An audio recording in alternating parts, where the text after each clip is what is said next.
Life is a journey with ups and downs. Everyone has a story to tell. I, Ken Okoye. And I, Renee Okoye. We are the couple next door. And every week we'll be sharing our life experiences in marriage, dating, friendships, parenting, and life in general. Welcome to the couple next door.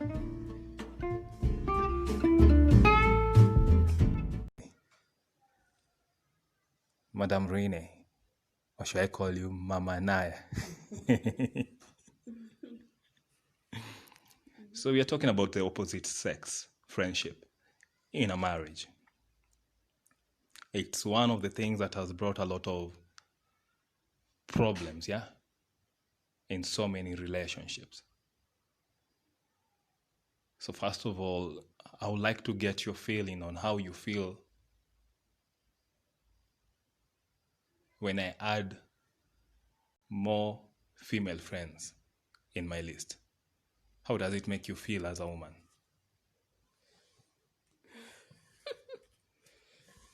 You've taken it a bit far. Because first of all, you should ask, is it healthy to have those relationships?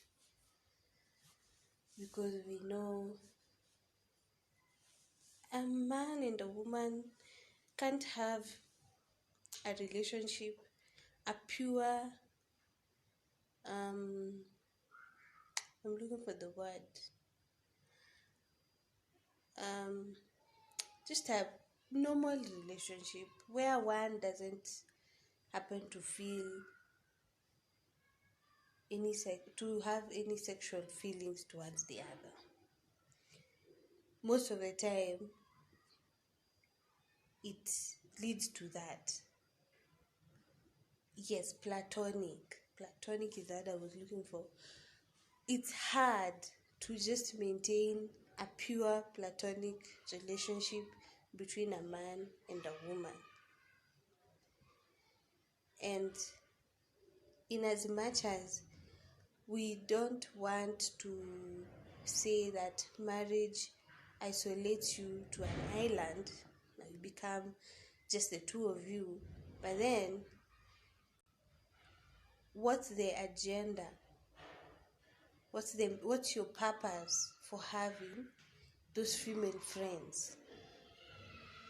Because there's a difference when, if I met you when we're not married and you already had this group of friends who I know this one's okay. If push comes to shove, nothing can happen.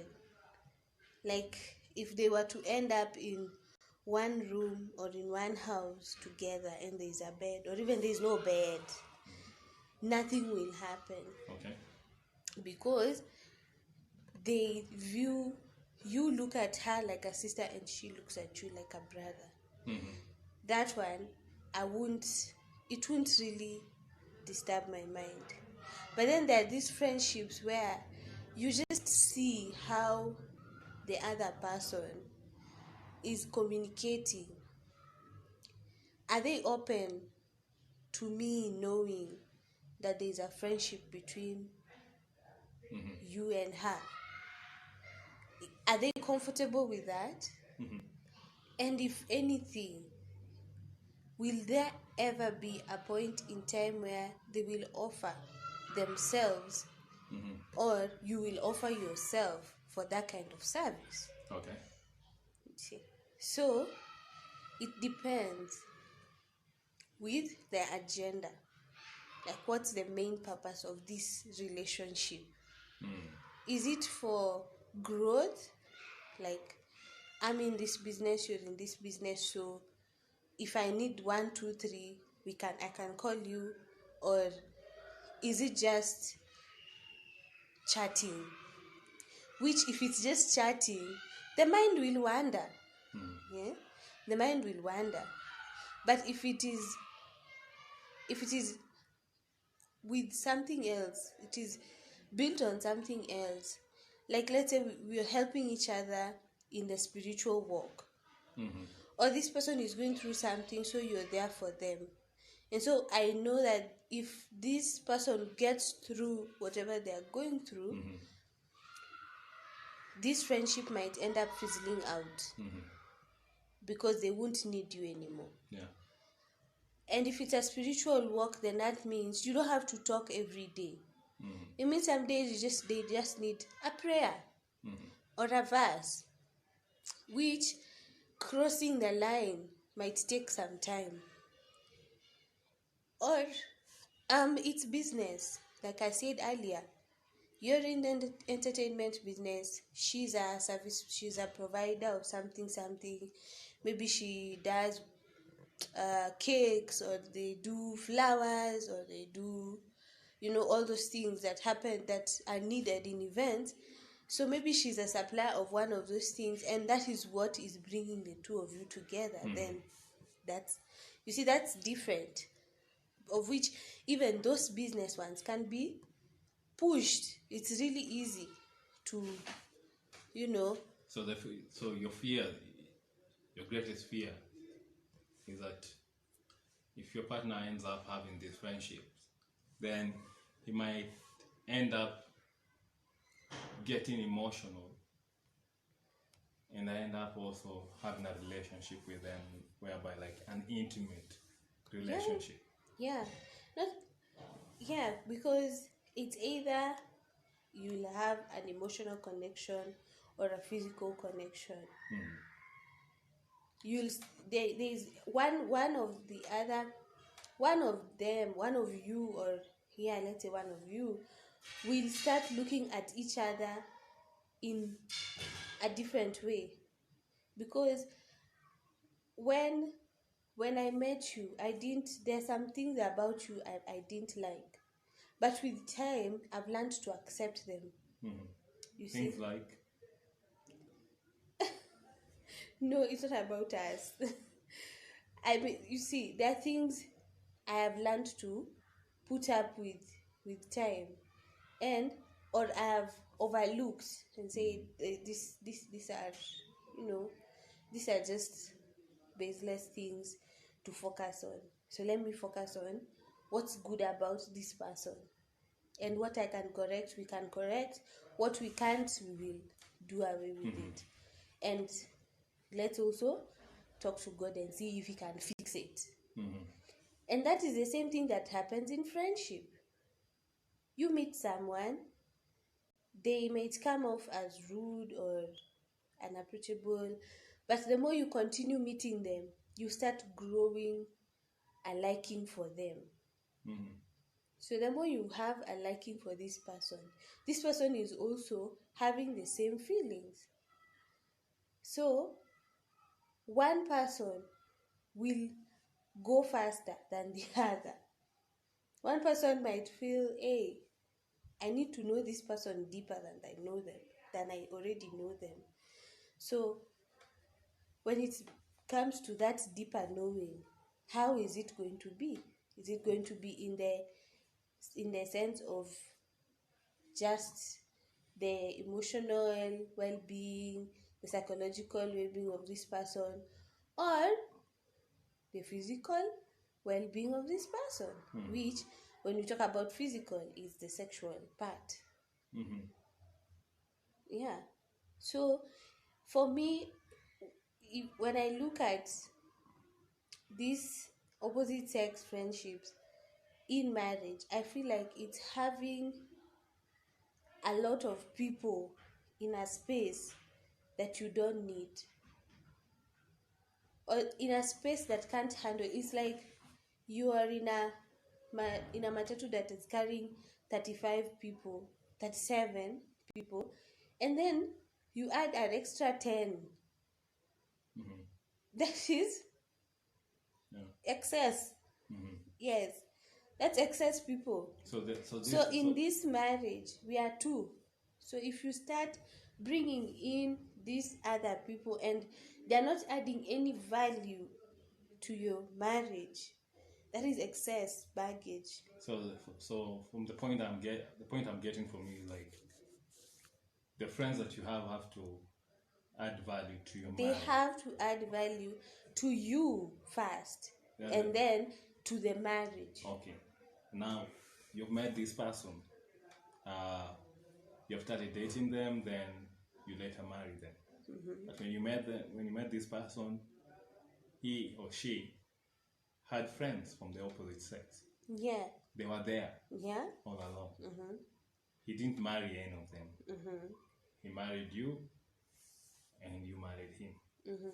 You know. So you get married. Once you're married, now it's like a process of cutting off. Yeah. It's a process of segregating yourself. No, it's just sifting the chaff. I'm saying, like, these people were there. Yeah. They were So you have to they put were all of them. benefiting you like they were your friends before. And what even kind of before even your partner came along. Yeah. These are opposite friends, Yes. opposite sex friends who are in your life before your partner, before even you met this lady or this man. You know. Now you're married, and now since you're married now, you find as a couple, you start having fights over these opposite sex friends, and then the main the one solution that is always pushed is that you need to cut them off. Yeah, you have to let them go. So you cut these friends of yours from your life, you see. And if you ask yourself, why are you cutting them off, yet they are not affecting your marriage? They are. They will. At some point, they will. Now the question Because when we are coming together as a couple, we have a vision for our family. How many people share in this vision, and how many people want this vision to prosper?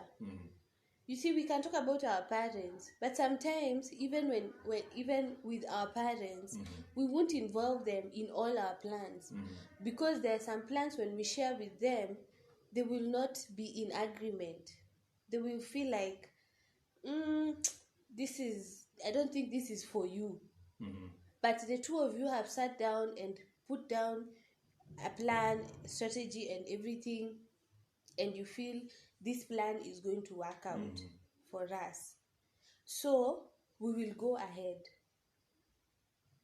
You get my point? I get your point. The So- thing I'm trying to ask is, So I'm answering. So these friends, you see, these friends, are they sharing in your vision as a husband? no, they are not. They are not. They are not shared. They are not there. So as what a are husband. they doing in your life? They are. If they're not adding any Okay. value to you, and most probably when someone is not adding, they're subtracting value. The thing is not. They are not adding value to you as a husband. You get the point. They're just adding value to you as a human. They are your friend. So their value. What's their purpose? Their value is friendship. You see. Their Okay, value just to is- pass time. Their value. Okay, let's say maybe it's passing time. Maybe say you guys, you talk about your emotional issues. Let's say like you guys, let's say you have back memories. Maybe it's your childhood friend that you grew up with, and you guys are catching up. They're letting you know how their family is doing and all that.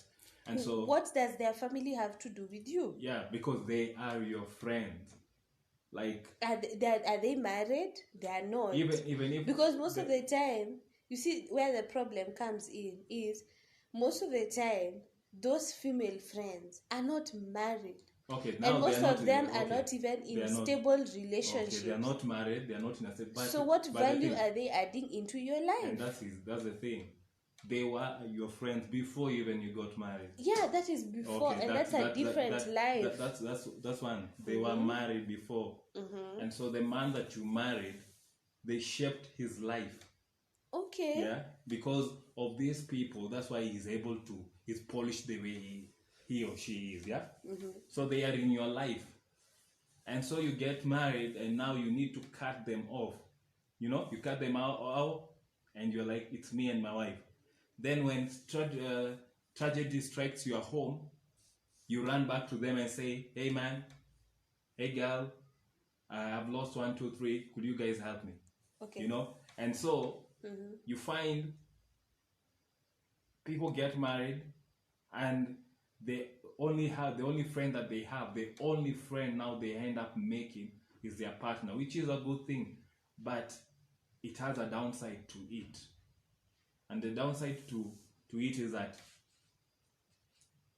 when one partner dies, this person remains alone completely because they don't even have a friend, because they had already cut off all their friends because of marriage. And so their marriage became like, the marriage came like to be an enemy to people who did not even have any harm to them. Okay, let me say this. Before I married you, before you married me, I had male friends. So many. Because as I said in the Friendship That Matter before, is I connected well with the opposite sex. And so it doesn't mean that I had sexual whatevers with all of them. They were just friends who we could meet and talk and just have fun, laugh. Some would give their opinions about business and all that. But when they knew I got married, they took a step back. I didn't have to tell them, hey, I'm married, we can't continue being friends. They just fell off. And I know if I'm to call any of them, they will pick my call. But we are not in constant communication. Because that also sends a wrong message to some people.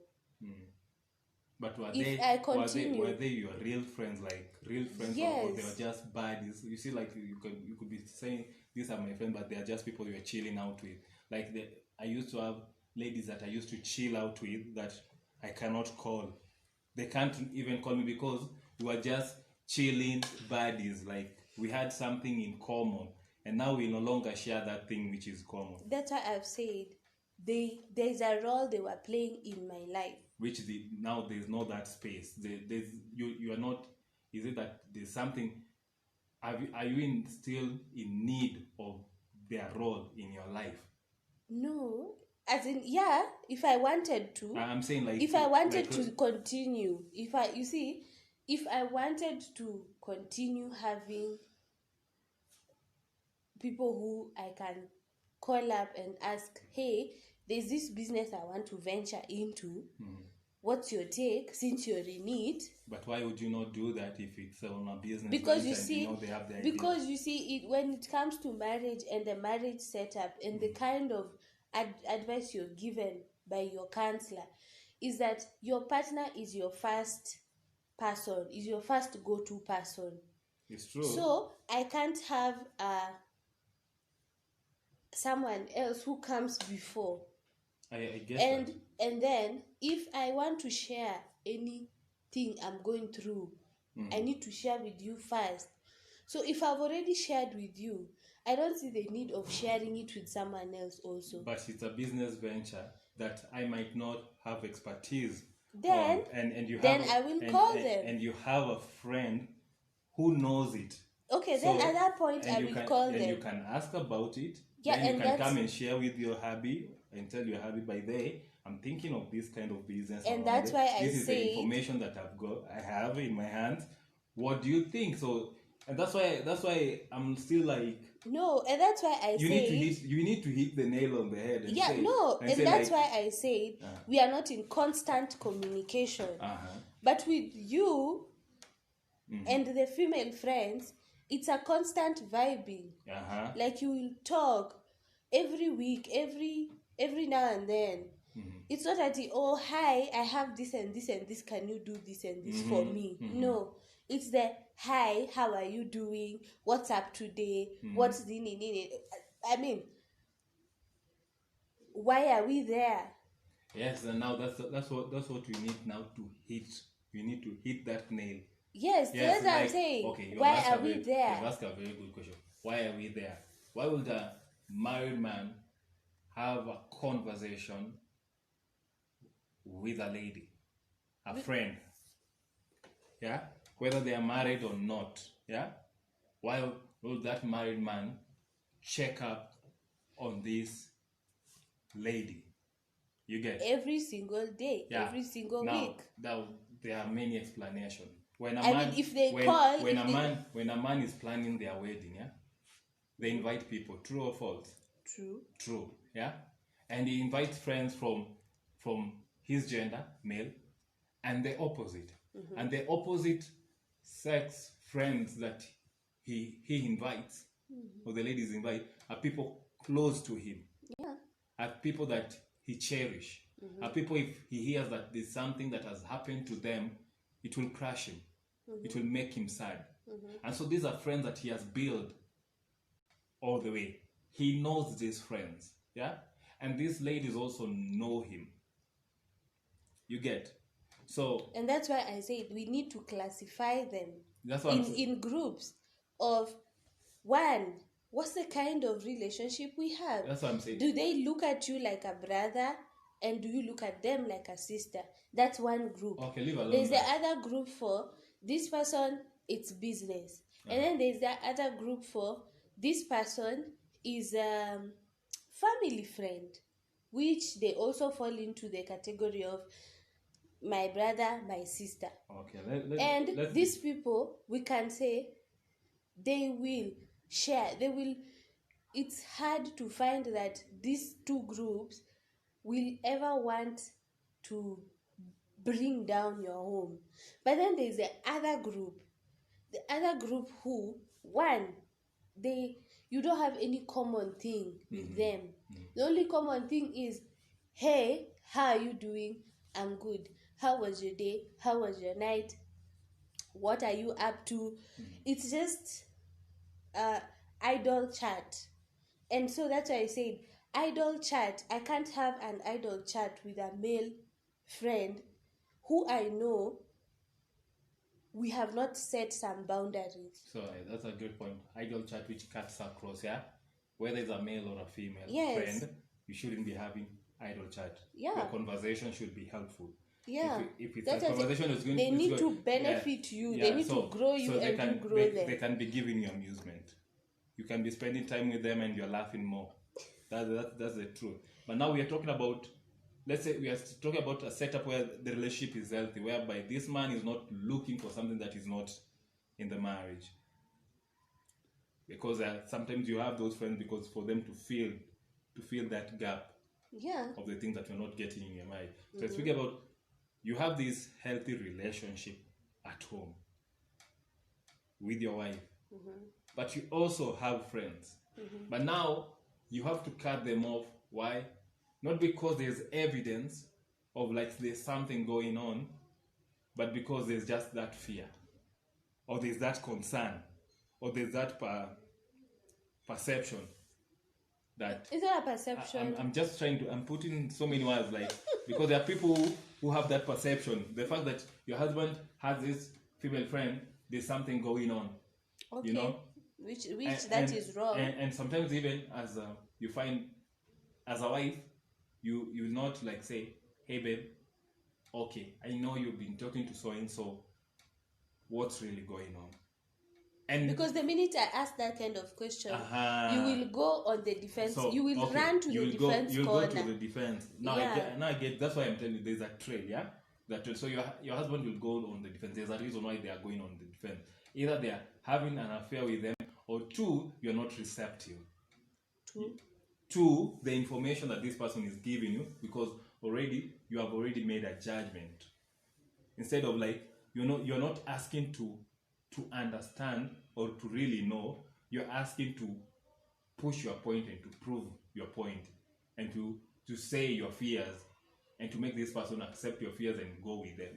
So there are those scenarios. That's why I'm saying, like, when you ask, are you asking to understand? Are you asking do you really want to know what's going on? So your partner will sit there and tell you like, okay, I'm always talking with this lady because this lady is going through 1, 2, 3, 4, 5 things. And this is how I'm trying to help her to go through these 1, 2, 3, 4, 5 things, yeah? Your partner has already explained that.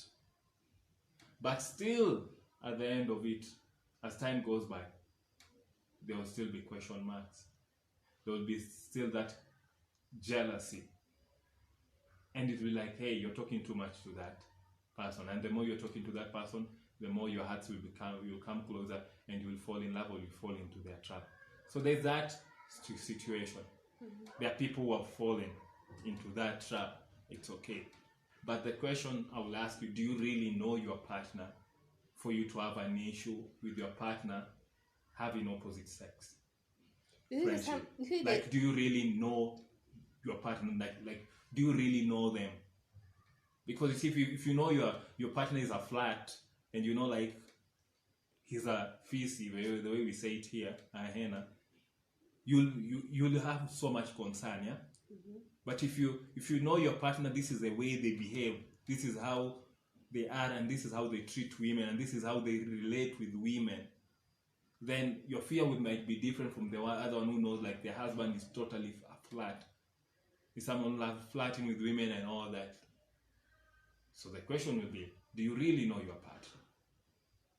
Because as for you, you may say, oh, I don't have opposite sex male friends, yeah?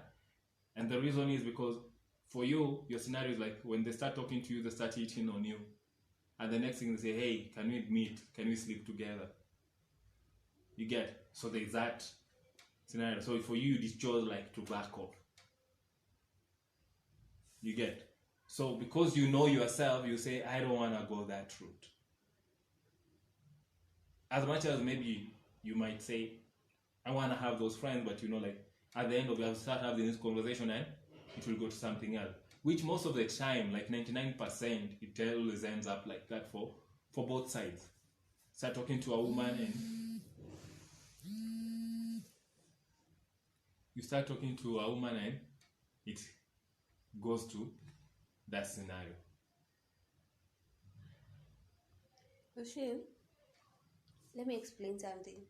And I think most women will agree with me. Mm-hmm.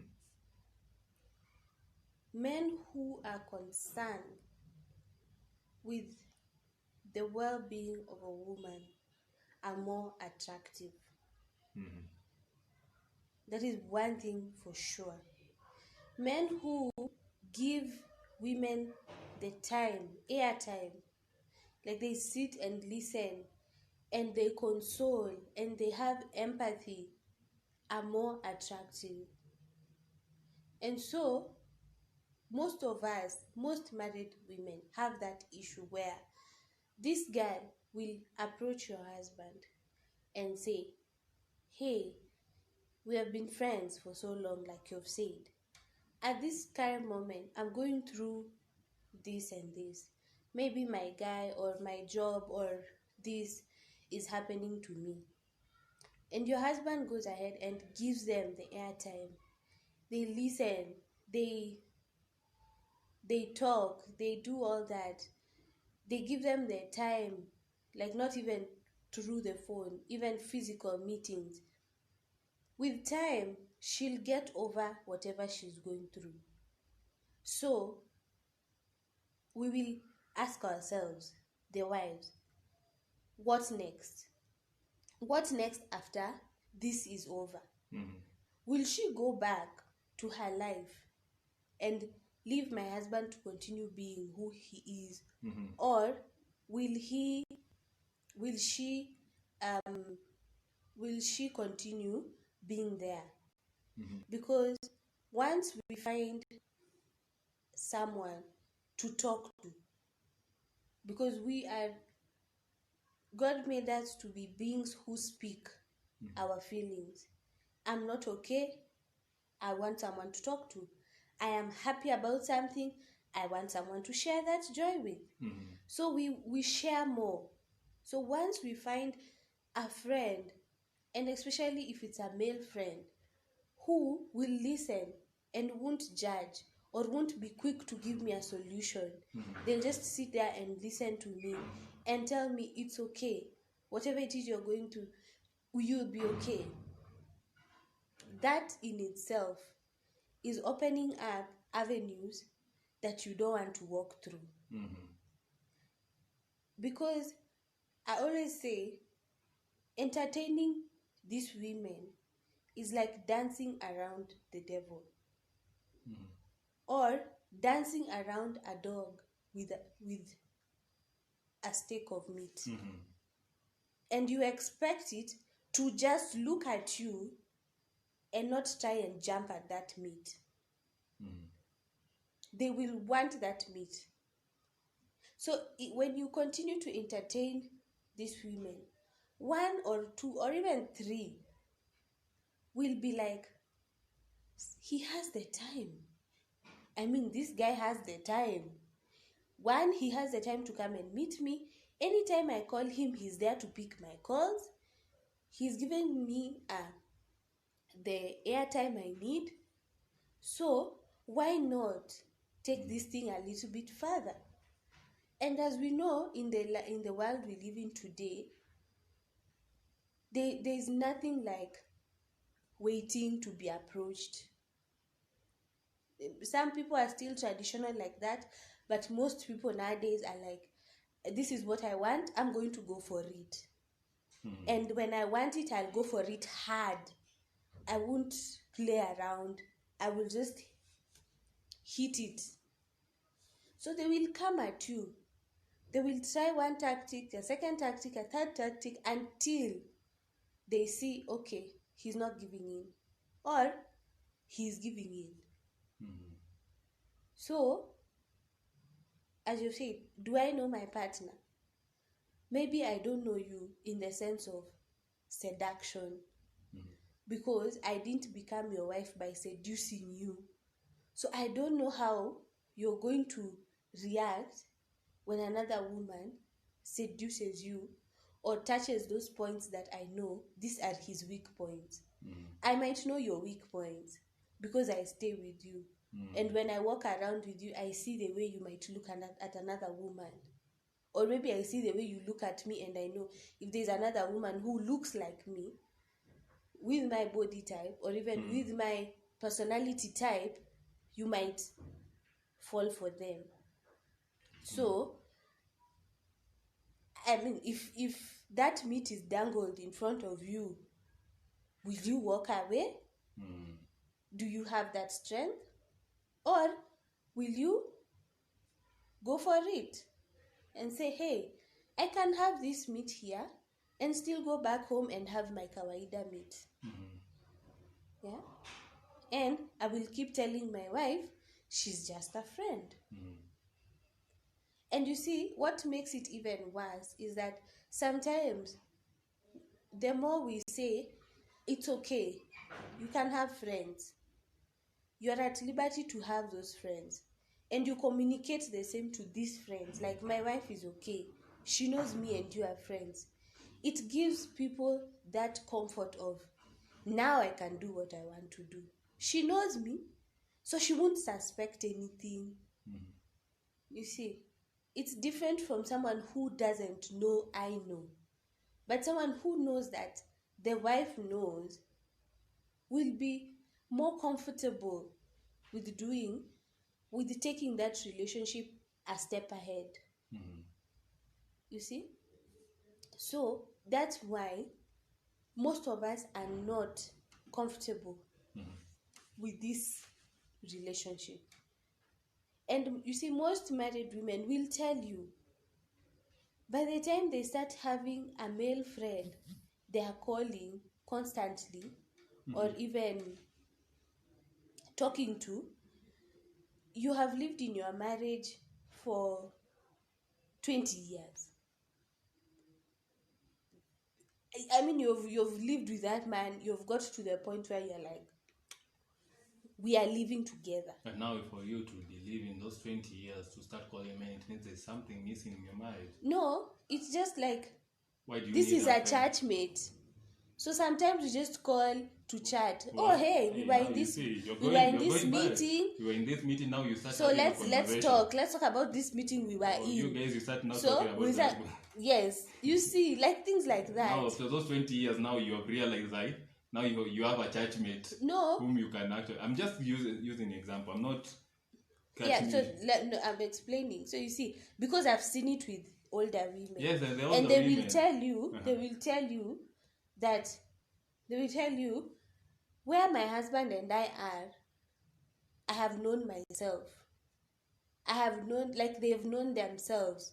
You see, at this point, I can't say I have known myself fully, that my friend, my male friend, who we have history with, can come in this house, or even I can go and meet them in their house and nothing is sparked. But you think after 20 years you will still do that? No, I'm saying they will tell you at that point they have built muscle. Oh, so that's Which, what they say. Okay. yes, they have built muscle. They have built something which cannot be broken easily. And the guilt will be 100% more for them than it will be for me. You see, it will be more, that's what they say. It will be more for them than it will be for someone who has been in marriage 5 years. So 5 years is still a fresh thing which can be easily cut off. You see, I can be like, 5 years. Yes, it's a long period. We have built a bit, but it's not like losing what we have built in 20 years. There's a lot more that has been built in a marriage for 20 years. So I get your point. So one of the points that you put in there is like, these women whom are now in your man's life, most of them will have an agenda to have your man, or to have a bit of him, you know, or just to have a taste of whatever it is that's what you're I'm saying. giving your wife. That's what I'm saying. Like, they may reach to that point and desire that. Yeah. And they may use their charm and all that to have that. Now, I remember growing up to date, I don't know any of my mom's Male friends. You see? Like, I don't know any of my mom's male friends. But if my father was to do a fundraising, you'd see women. I would definitely see women, and they will come and they will introduce and say, "These have been with this lady for the past 30 years. As my friend, we started working together. We have gone through a lot. When she lost you, what? I was there for her. We were there for her. You'll hear those ladies saying, your husband has been educating my children, coming to talk to us and all that." So there's that scenario, and you see where I've seen ladies or mothers, the wives, not having opposite sex friends, but the husbands have those opposite sex friends, or friends from the opposite sex, to make it better. Let's just say female friends. Or they have female friends then. So the husband has female friends. Now, from a man point of view, you find most men will not want their wives to have male friends. Why? That's now good question. The reason is, from the conversation that a man has with a lady, they are emotional. Okay. You get? Yeah. Now, so you're getting to my point. They are emotional. Yeah. They are emotional conversations. You see. So most of the time when your husband is speaking to a female friend, your husband is not pouring his emotions to them. It's them pouring their emotions to you. Now, a wife will do the same. Tend to pour her emotions to this man. You get? And because she is pouring her emotion to this man, she has made herself vulnerable to that man. You see? Yeah. So the wife is not in control at that moment. You see? Yeah. She's not in control at that very moment. That's why even for men, you're told, if you have female friends, you don't pour your emotional bit to this woman. Because once you do that, Yeah. you're opening something So you up. see the dynamic. You see now the difference from a man's point of And view. that is exactly what I was saying. That's what I'm trying to say. Yeah. Now, for that lady who is trying to seduce your husband, your husband is the one who's going to make that decision, either to accept the offer. Yes, that's what I said. Either to accept that offer yes, or reject it. On this other scenario, you have already made yourself available to this man. And so you have lost control. So it's up to that man who is an outsider to decide whether to carry with you and give you what you need or not. And that's why now you find men having an issue with their wives having male friends, but not seeing why their wives have an issue with them having female friends. Yeah. You get? Because men believe they are not chairs. They believe you believe you're in control. Okay, yes. Men believe they are in control because, one, and this comes from the idea like, if your husband is a traditional man, he's the one who approached you. He's the one who told you what they want. You see? And they say, you're the hunter. Yeah. I'm the hunted. Yeah, you get. And so in this scenario, like, even for the friends, you find it's your husband. Most of the time you find it's your husband who went, approached this lady, and they started talking, and they became friends. So it's your husband. And already when your husband started talking to this lady, he had an agenda. You see, a lady may come to talk to your husband, but if your husband doesn't want that friendship, he will end it. From day one, he'll just cut it off. He'll be like, I don't want to communicate with this lady. So your husband makes that move to go and talk to that lady, introduces himself, they start talking, they start communicating and having all discussion. Because your husband has an end game. Now you see the focus, the problem that is there is that as a wife, you look at that lady instead of asking your husband, what need are you seeking from that friend, from that female friend? What is that need?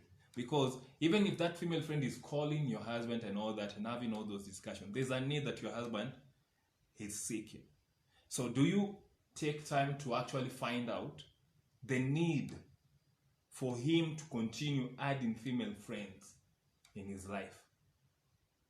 Do you really want to know so that you can deal with the issue directly? Instead of, because you see, sometimes people can say, you'll end up sleeping with them. If that's the need of your husband, if your husband has that sexual need, he will do that.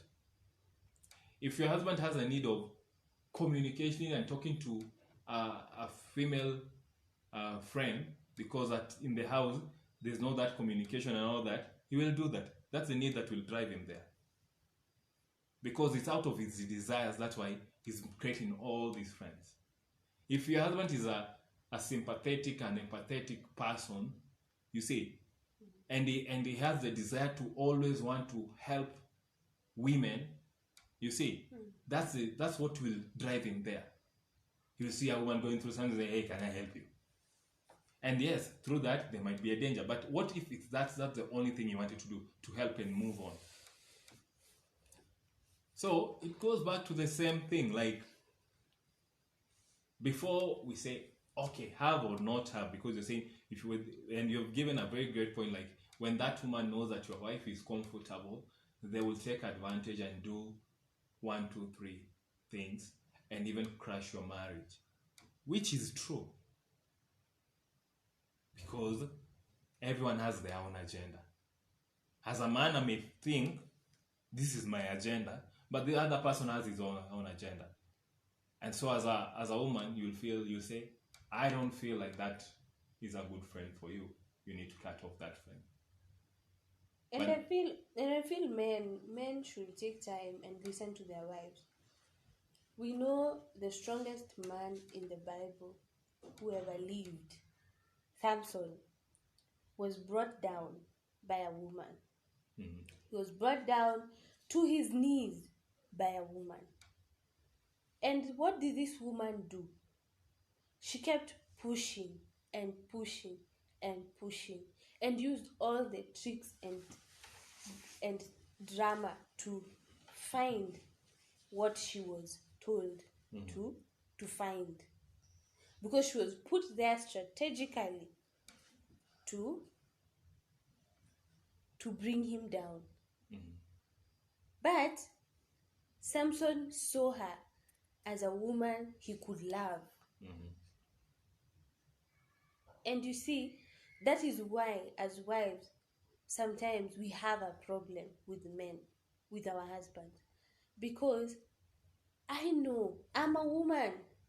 There's a way in the house, even in the house, there's a way. If I push you, if I prick you here and prick you there, you'll break and give me what I want. So I know there's a woman who will sit with you and take their time and see this is what this man wants.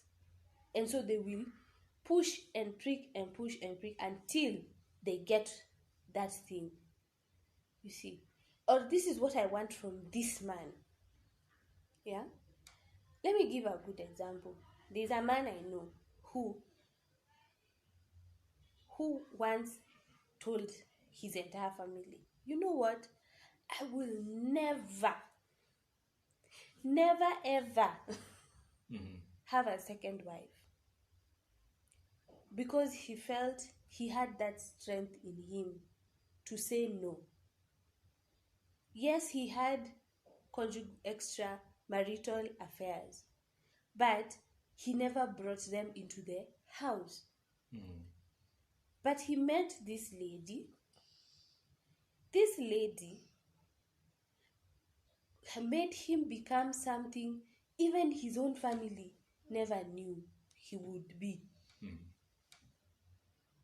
Turns him, like, in her presence, this man becomes like a child. You see? He becomes something different from what he portrays to his family.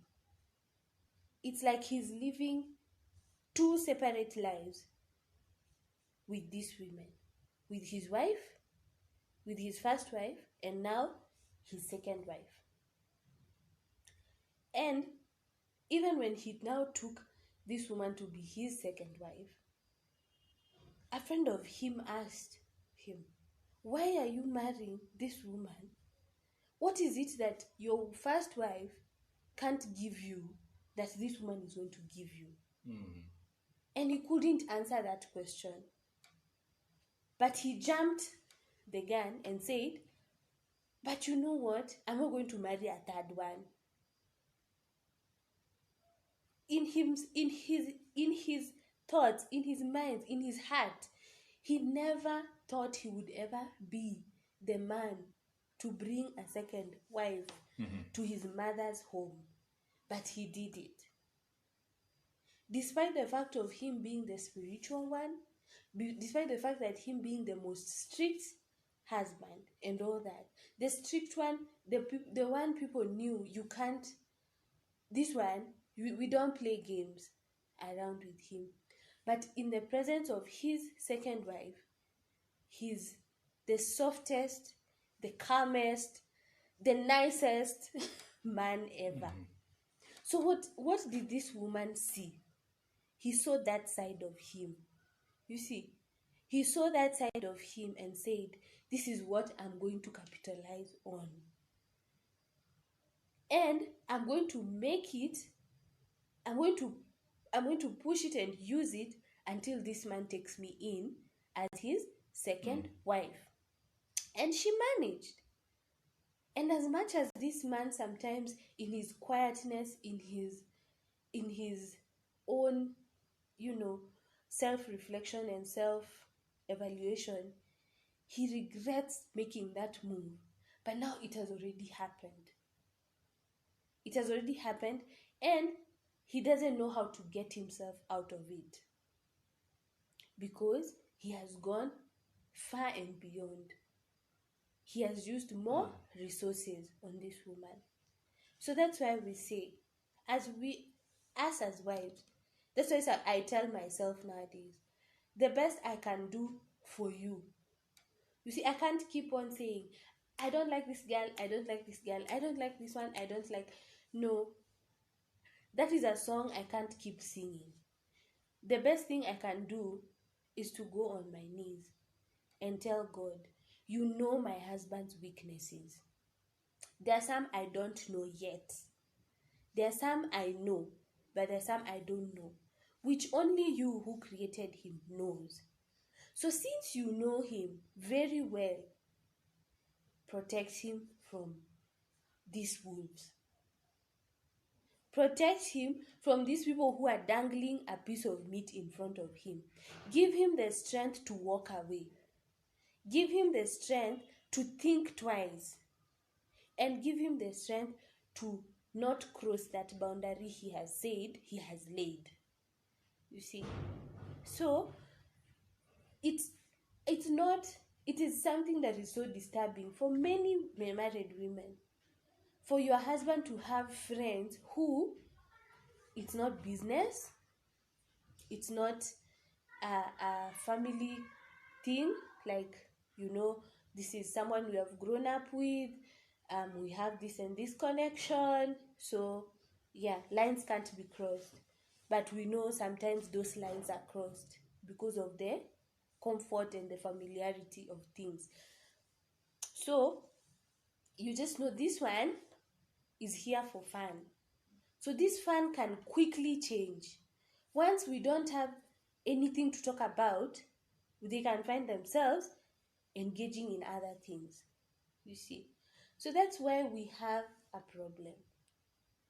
They are not healthy. That's why at first I said, I myself, before I have a male friend, I need to ask myself, how is this person? This is the vision I have for our family. This is the vision Ken and I share. So is this person going to add any value to my vision, to my plan, or is he going to take away? Because if he's going to make me start moving away from our vision, then there's no point of having that friendship. But if he's going to keep me grounded in this marriage, in this vision, in this plan, then fine, we can go ahead. And that's why most of the time we are advised, if you're a married couple, have friends who are married couples, of which in the world we live in today, those lines are crossed. But now you say a very good point. But now again, even if you have those friends from the married couple, you'll find like,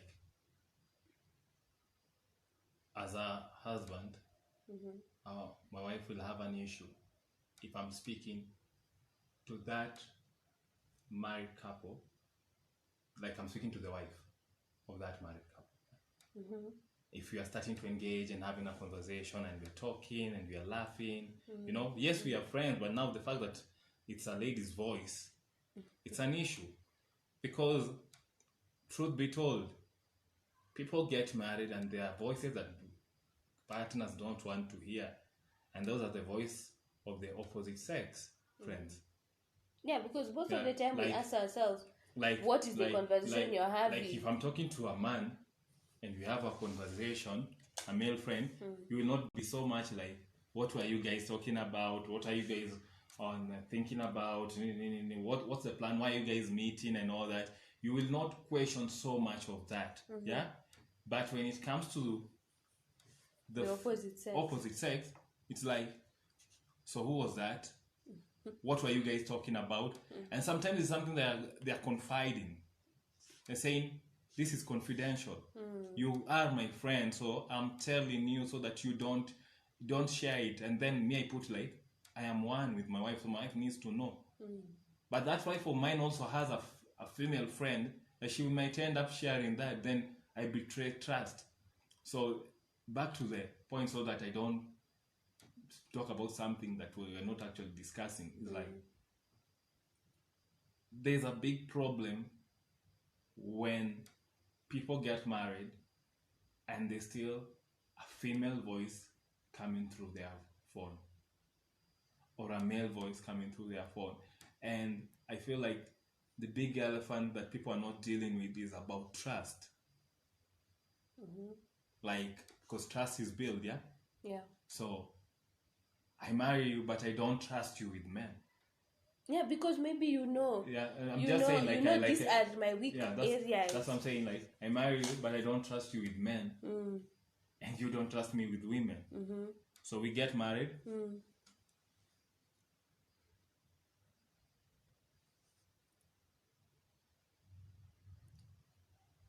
And so, So yeah. Sorry about that. So we get married, and I'm supposed now, the way we say forsaking all others, I have to forsake my female friends. Yeah. And I'm always, and if you're to keep them, and I am of the opinion, like, for me, and the viewers and the listeners will decide who do they agree with in this, because this is a very heated one. Yeah. So I have to decide, like, to keep them or not to keep them.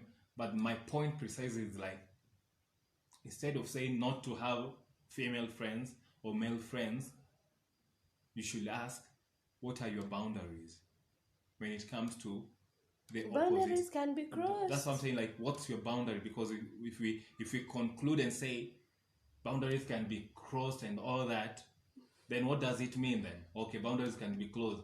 Then what does it mean? Because even if you have a female friend who is you guys are friends because of business, something still can happen. Yes. So there's that, like, okay, as long as these are female, something will happen. So yeah. So that's why I say, is is it a friend who will keep you grounded in your marriage, because or now, they will take you away from your marriage? That's what I'm saying. Like, it's not up to your friend to make you grounded to your marriage.